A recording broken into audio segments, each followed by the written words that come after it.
Seringkali dalam proses pembelajaran kita menemukan siswa ia menunjukkan perilaku tidur-tiduran dalam kelas, bercerita dengan temannya pada saat guru mengajar, sering keluar masuk kelas, main handphone, dan kadangkala siswa menunjukkan sikap tidak bersemangat dalam proses pembelajaran. Mengapa hal ini bisa terjadi? Yuk, simak terus video praktik baik ini.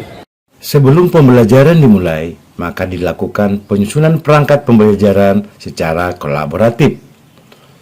Perangkat disusun dengan berpedoman pada panduan yang telah dikeluarkan oleh Kemendikbudristek tentang pembelajaran dalam kurikulum Merdeka. Penyiapan media pembelajaran berbasis digital mutlak dilakukan untuk menyajikan informasi-informasi dan konten-konten pembelajaran sesuai dengan kebutuhan siswa.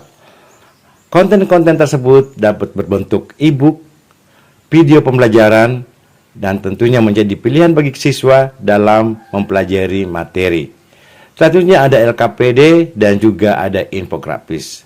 Hal ini dilakukan untuk mempermudah siswa memahami materi-materi pembelajaran. Demikian juga dengan penilaian, siswa dapat mengetahui nilai yang diperoleh, juga dapat mengunggah tugas-tugas dalam bentuk karya apapun sebagai bentuk huyula siswa dalam proses pembelajaran. Program sekolah dan perangkat pembelajaran yang telah disusun oleh guru kemudian disosialisasikan kepada orang tua untuk mendapatkan dukungan dan huyula dalam pembelajaran.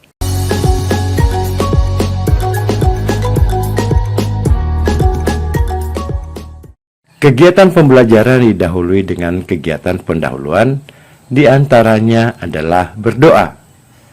Kegiatan ini bertujuan mengembangkan profil pelajar Pancasila, yaitu beriman dan bertakwa kepada Tuhan Yang Maha Esa dan berakhlak mulia. Kegiatan selanjutnya adalah absensi, apersepsi, dan motivasi. Kegiatan ini dilaksanakan untuk memberikan semangat kepada peserta didik untuk mengikuti proses belajar mengajar dengan baik. Ciri khas pembelajaran berdiferensiasi adalah diferensiasi proses. Dan untuk itu, peserta didik dibagi ke dalam kelompok berdasarkan hasil analisis kemampuan awal dan gaya belajar. Setiap kelompok berisi siswa yang memiliki gaya belajar yang berbeda.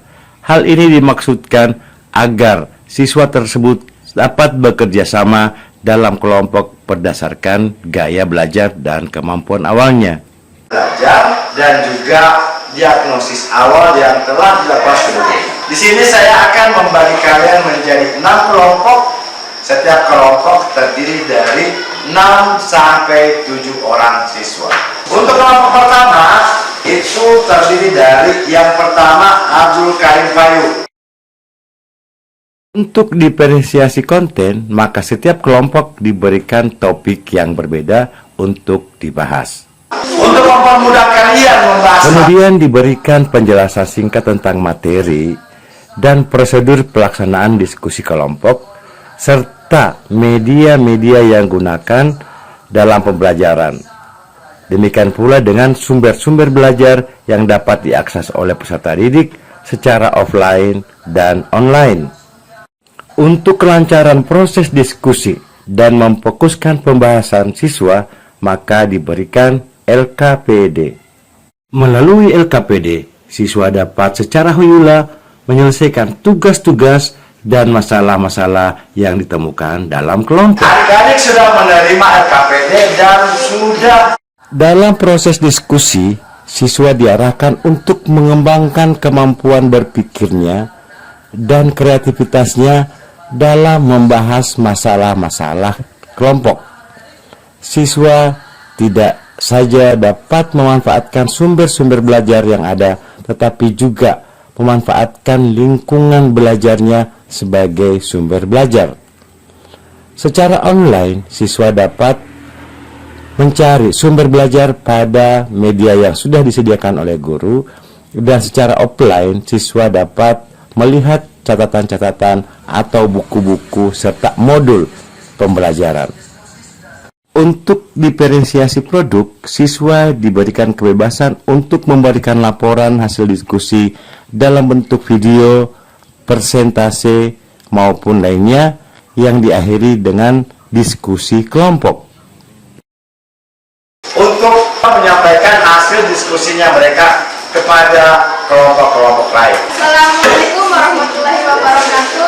Saya dari kelompok 6. Saya akan mempresentasikan hasil diskusi kami tentang macam-macam alat pemuas kebutuhan. Apakah ada teman-teman yang ingin menanggapi hasil diskusi kami? Bagaimana jika alat pemuas kebutuhan tidak tersedia? Saya akan menjawab pertanyaan dari kelompok 4. Jika barang yang kita inginkan tidak tersedia, kita bisa menukarkan barang tersebut dengan barang yang lain. Contohnya seperti kita ingin menggoreng sesuatu tapi tidak mempunyai minyak. Kita bisa mengganti minyak dengan mentega. Terima kasih. Kemudian diberikan refleksi terhadap proses pelaksanaan pembelajaran dan diskusi untuk mengevaluasi hal-hal yang kurang dan yang lebih dalam proses pembelajaran. Dan diakhiri dengan kesimpulan yang disampaikan oleh siswa. Untuk tenang, silakan untuk menyimpulkan materi. Alat pemuas kebutuhan terdiri dari benda ekonomi, benda bebas, benda menurut tujuan kegunaannya, benda menurut proses pembuatannya, dan benda menurut hubungannya dengan benda lain. Untuk menguji pemahaman siswa terhadap materi yang sudah dipelajari, maka dilaksanakan kuis menggunakan aplikasi EduGame. Pemanfaatan aplikasi ini bertujuan meningkatkan semangat siswa di akhir pembelajaran. Sebelum pembelajaran diakhiri, siswa diberikan motivasi untuk senantiasa belajar di rumah secara online dengan menggunakan portal pembelajaran yang sudah disediakan oleh pemerintah dan memanfaatkan lingkungan sebagai sumber belajar sekaligus mengaplikasikan pelajaran yang diterima di sekolah di lingkungan masyarakat. Dilanjutkan dengan kegiatan berdoa di akhir pembelajaran. Untuk mengakhiri materi hari ini, marilah kita berdoa sesuai kepercayaan masing-masing. Berdoa dimulai. Doa selesai. Sekian, terima kasih. Assalamualaikum warahmatullahi wabarakatuh. Refleksi dilaksanakan pada aspek yang pertama adalah materi yang bertujuan untuk mengulas kembali materi belajar yang telah dipelajari sebelumnya. Kegiatan ini dilaksanakan secara mandiri dengan membaca dari awal semua catatan yang berkaitan dengan proses pembelajaran dalam kelas. Yang kedua adalah penting sekali melakukan refleksi terhadap pembelajaran dari segi manfaat setelah mempelajari suatu materi. Hal ini secara tidak langsung mengajari siswa untuk berpikir kritis, out of the box, dan menciptakan pola pikir yang berkualitas. Refleksi pembelajaran untuk berikutnya yaitu merencanakan perilaku belajar di hari-hari ke depan yang berguna untuk mengubah kebiasaan buruk siswa dalam belajar. Yang terakhir adalah refleksi metode belajar bertujuan untuk mengetahui kelemahan-kelemahan dari metode pembelajaran yang telah diterapkan sebelumnya sehingga dapat ditetapkan metode pembelajaran yang cocok untuk siswa pada pertemuan berikutnya yang disesuaikan dengan gaya belajar siswa. Untuk memperdalam materi yang telah dipelajari, maka siswa melakukan kunjungan lapangan dan mewawancarai masyarakat.